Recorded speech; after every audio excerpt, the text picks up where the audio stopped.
Hey, once again, this is Brother Teacher. About a month ago, while watching television, uh, saw advertisements for BET Awards that were coming up in the month of June and or July. So I watched some of the snippets in the commercials with various stars who were going to be featured, to include who was hosting the BET Awards. And I want to say this: if me telling you the truth, being honest with you, giving you my honest viewpoint, if it offends you, turn my video off right now and leave and go somewhere else. If me telling you the truth offends you, it is not my intent to offend anyone, but it seems throughout most of my adult life, anytime you confront and or present the truth to other adult individuals, they would prefer a lie of the truth as opposed to you just accepting it for what it is and moving on. So if you're one of those individuals that's sensitive to the truth, even though we espouse that we want to teach our children right from wrong and teach them the truth, then why is it that we as adults don't like it and don't accept it? So with that said, my viewpoint on the BET Awards is that, first of all, BET, Black Entertainment Television, is not black owned. It's not owned by African Americans. And I use both those terms loosely. So, what black individual owns BET, a platform with black entertainment? What black individual do you know that owns it? Once upon a time, Sheila and Robert Johnson, who were the founders of BET, created that platform for black folks. Many years later, they sold BET to a company called Viacom. And then there was a CEO who recently retired after 20, 30 years, who was a black female by the name of Sheila. What's her last name? Not Sheila, I'm sorry, I'm speaking of Sheila Johnson, the original founder and owner. It was Deborah Lee, who was the last CEO of 2018, in which she retired from Viacom as the head person. Now, as it stands today, as I'm speaking to you, the only black faces that you see in BET that are of any real relevance to the black cause, as it were, are the entertainers.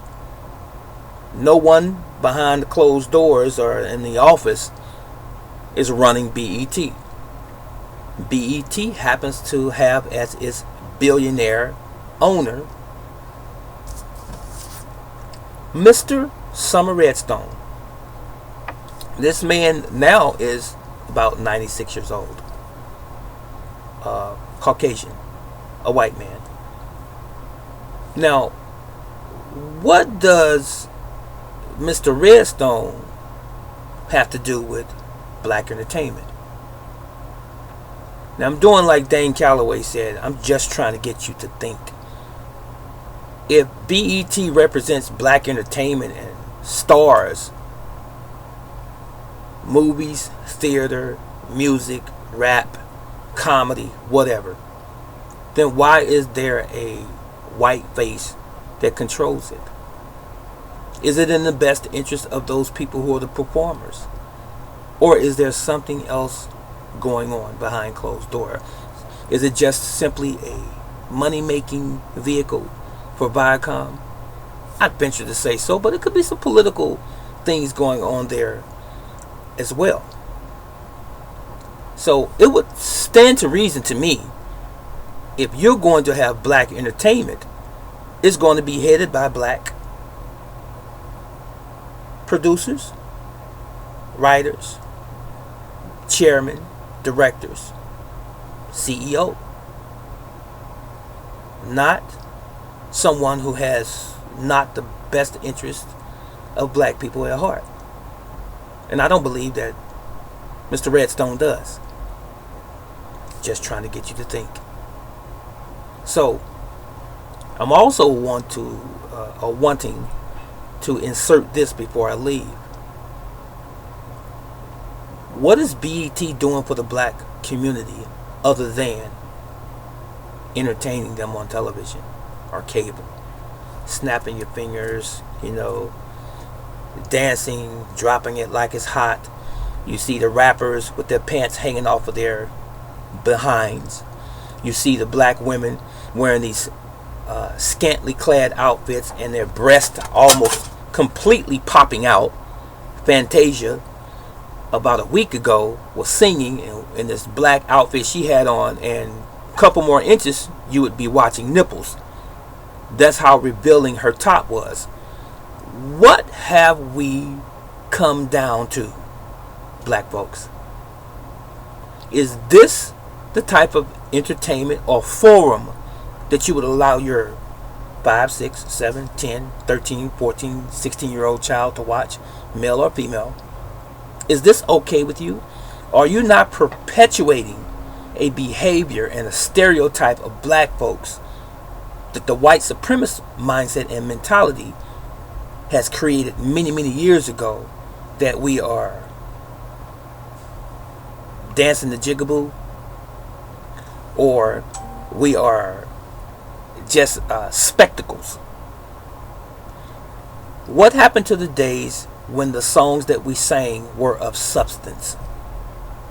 When you talked about in a song, for example, of the love that you lost or the love that you are or have found, as opposed to a guy standing on the stage and he's talking about all the women he can get and all the women he want to have, and he's calling all the women bitches and hoes, and he's talking about how many stacks he has and what kind of car he's driving, and bling bling and his gold and his Mercedes and his private jets and all of these things.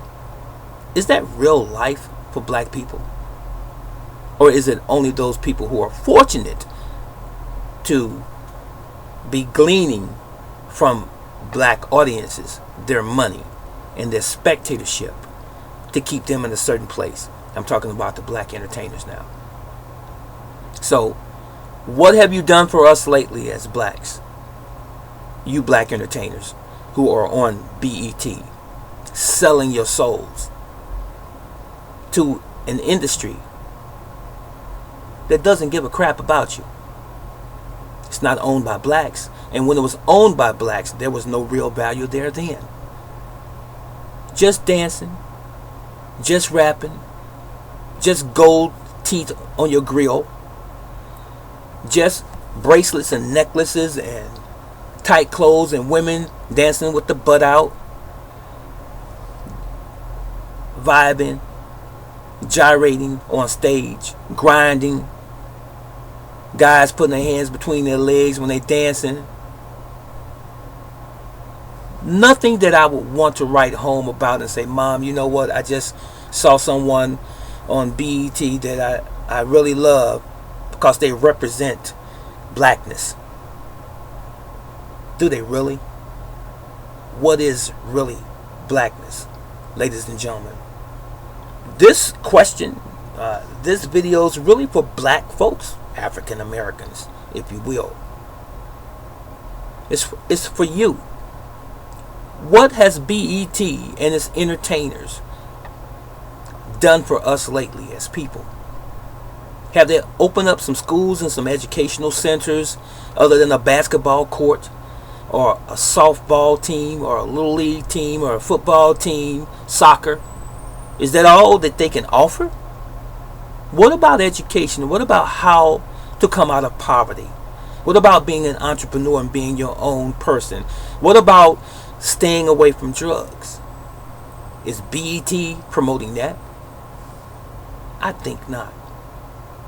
BET hasn't done anything for me or my family as being a person of a darker hue or of color, as some might say. Usually, when you have a large audience that's following anything that you do. They follow you because they have the same mind as you.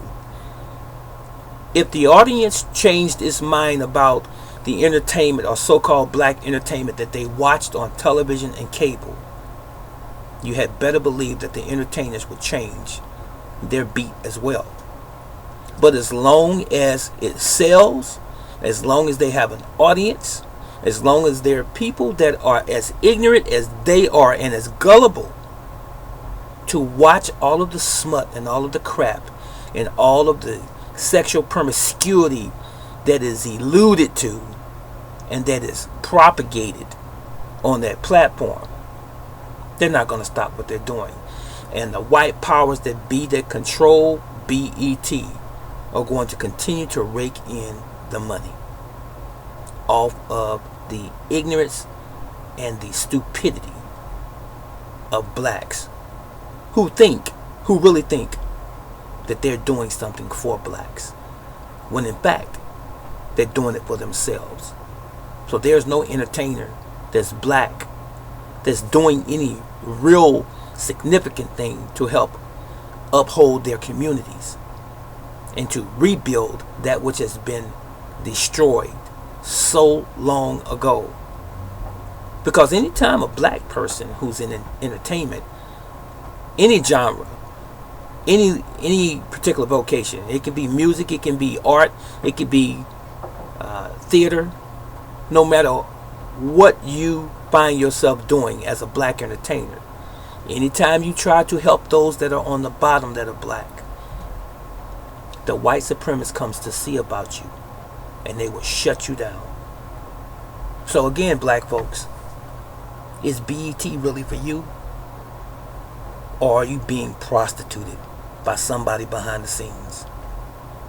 You don't have to like what I say, but it doesn't mean that what I'm saying is not true.